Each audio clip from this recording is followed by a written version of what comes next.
भाई आज प्रथम थर पर देखिली मुहाणरे माछ धरा पुरी कोणार्क जीवा बाट जो लटस इको रिजोर्ट रही सेठी जने स्थानीय लोक माछ धरुथिबार मु देखिली चलंतु तांको संग टिके कथा भाई तम ना राजा ଆଉ ମାଛ ସବୁଦିନ ଏଇଠି ଧରୁଛ ପିଲା ଡେବୁଲ ଆଜକୁ 25 ବର୍ଷ ହେଇଗଲା ତମର ଏଇ ପାଖରେ ଆଜି କଣ କଣ ମାଛ ଧରୁଛ ଆଜି ଏବେ ଜଷ୍ଟ ଆସିଲି କିଲୋଟେ ଖଣ୍ଡେ ଧରା ହେଇଛି ମାଛ ଠିକ ଅଛି ଏଠି ସବୁଦିନ ଧରୁଛ ନା ନଈ ପାଖରେ ଘର ପିଲା ତ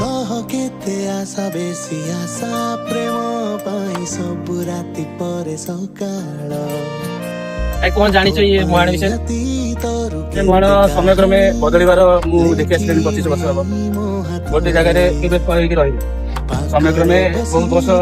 2-4 ବର୍ଷ ଭିତରେ ଏଇଟା ଜବ ପୁଣି ଆଉ ଗୋଟେ ଜାଗାରେ ଖୋଲିବ ଏମିତିକା ତାର ସିଷ୍ଟମ ଅଛି।